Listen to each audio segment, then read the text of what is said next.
Élection législative au Bénin, le scrutin s'est déroulé dans un calme et dans une transparence relative dimanche.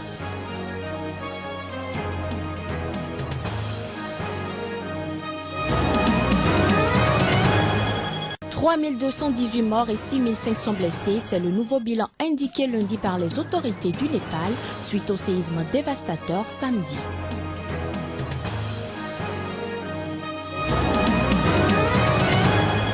Au Pakistan, des vents violents et des pluies torrentielles ont coûté la vie à 44 personnes dans la province de Peshawar.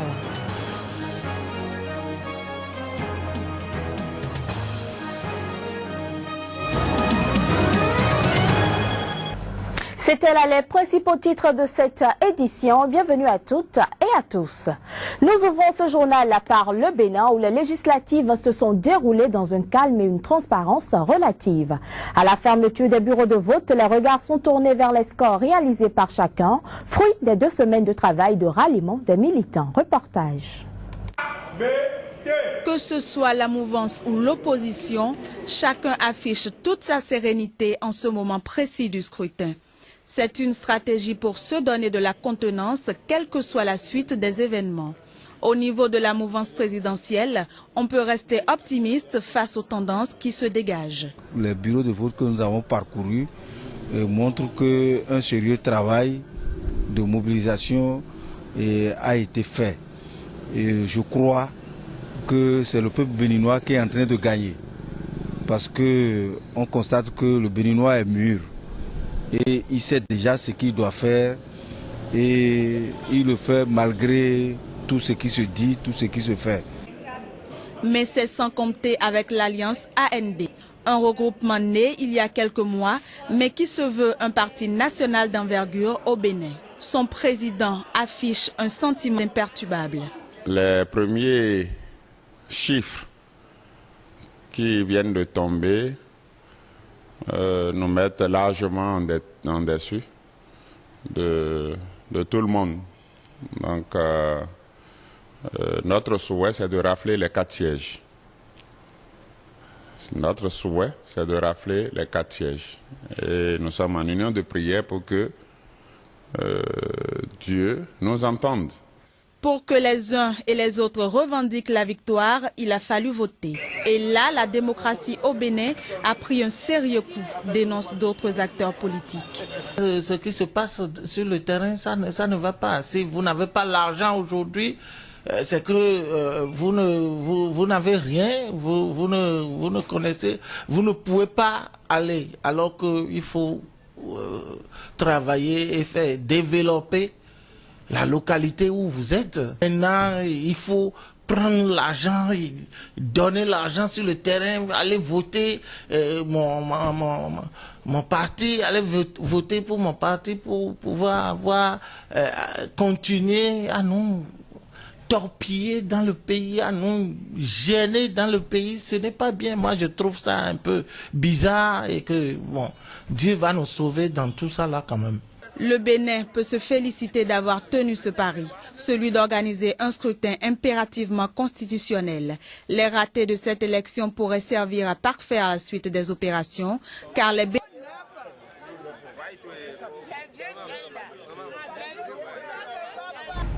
La police anti-émeute burundaise a dispersé lundi matin à Bujumbura un millier de manifestants contestant la candidature du chef de l'État sortant Pierre Nkurunziza à la présidentielle de juin au lendemain d'affrontements qui ont fait 2 morts.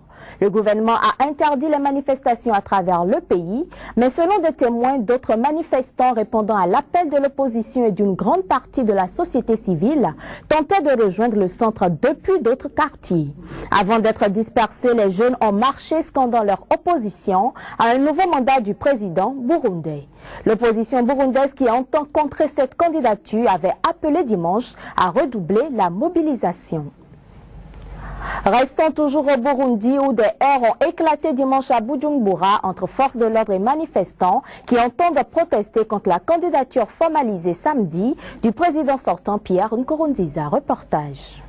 Des émeutes ont éclaté entre manifestants et forces de l'ordre à Bujumbura, occasionnant le décès de 2 personnes. Les heurts font suite à l'annonce du président sortant Nkurunziza à se présenter pour un 3e mandat. Au cours des affrontements, plusieurs personnes ont été blessées et une dizaine d'autres arrêtées. Précisons que, outre la répression des manifestants, les émetteurs relais des 3 principales radios indépendantes du Burundi ont été coupés par le gouvernement qui les accuse d'inciter les populations du Bujumbura au soulèvement. Rappelons que 130 autres cadres burundais ouvertement opposés à ce 3e mandat ont été évincés ces dernières semaines. Certains ont été emprisonnés et d'autres ont choisi la clandestinité, disant craindre pour leur vie. Plusieurs milliers de Burundais ont d'ailleurs déjà fui au Rwanda voisin, terrorisés par les menaces des pro-Nkurunziza qui traquent les opposants au président sortant. À peine plus de la moitié des électeurs togolais se sont rendus aux urnes samedi pour accomplir leur devoir civique. Un scrutin à un tour dont Faure Gnassingbé, le chef de l'État sortant, est favori. Les détails. 3,5 millions d'électeurs étaient appelés aux urnes au Togo. Mais selon la Commission électorale nationale indépendante, le taux de participation de l'élection présidentielle de samedi a avoisiné les 53 à 55%, une mobilisation a priori bien inférieure à celle de la présidentielle de 2010. En résumé, les élections se sont déroulées dans la sérénité et sans incident majeur. Le processus électoral de 2015 s'est déroulé dans le calme et que l'organisation logistique que la CENI a mise en place a permis au bureau de vote de pouvoir fonctionner et d'être à la disposition des électeurs.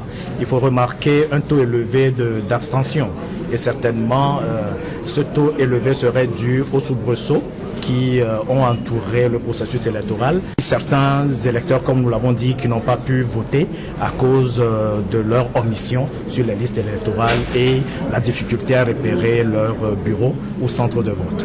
Selon les experts, malgré le ras-le-bol d'une partie de la population, l'opposition, qui aligne 4 candidats et dont une partie boycotte le scrutin, a peu de chances de l'emporter. Ce dimanche à la mi-journée, aucun résultat, même partiel, n'avait été annoncé. La CENI a 6 jours pour donner les résultats définitifs.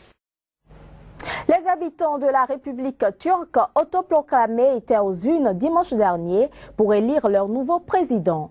À l'issue des résultats de vote, c'est Mustafa Akenci qui est sorti gagnant. Ce dernier aura désormais pour tâche principale de relancer des pourparlers de paix entre les Chypriotes grecs plus de 40 ans après la partition de l'île méditerranéenne. Mustafa Akenci est le nouveau président de la République turque de Chypre. Élu ce 26 avril, le nouveau dirigeant sera chargé d'élaborer une stratégie en vue des négociations avec ses homologues chypriotes grecs sur la réunification de Chypre.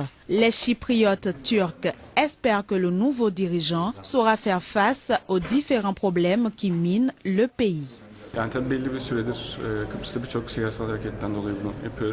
J'espère qu'il y aura des changements à la fois sur le plan interne et au niveau du problème chypriote.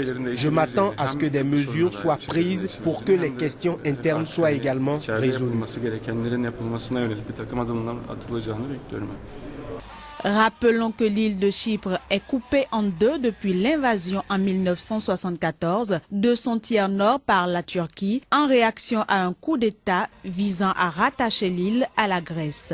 Les pourparlers pour réunifier le pays traînent depuis des années sans enregistrer de véritables percées sur les principaux sujets, notamment le partage du pouvoir, le sort des propriétés spoliées et les ajustements territoriaux. Des vents violents et des pluies torrentielles se sont abattus sur la province de Peshawar au Pakistan et ont causé d'énormes dégâts. Des vergers et des champs de blé ont été sévèrement endommagés. Au moins 44 personnes ont perdu la vie et 202 autres ont été blessées selon le bilan des autorités ce lundi matin. Reportage. Des pluies torrentielles et des vents violents ont fait au moins 44 morts et 200 blessés depuis dimanche dans le nord du Pakistan. Peshawar, la grande ville du nord-ouest du pays, près de la frontière afghane, a été frappée dimanche soir par une tempête qualifiée de mini-cyclone par un responsable des services météorologiques pakistanais. Des toits de massures se sont effondrés et des routes ont été coupées par des arbres déracinés ou fracassés.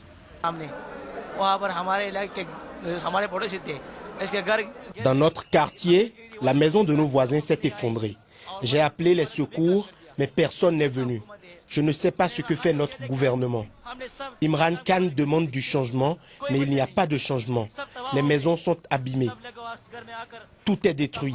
Il y a maintenant 9 morts et je ne sais combien de blessés dans cette maison qui s'est effondrée. Je suis un habitant du village de Gari Rajpur et un mur m'est tombé sur la tête. Je ne sais pas ce qui s'est passé après ça. On m'a transporté à l'hôpital.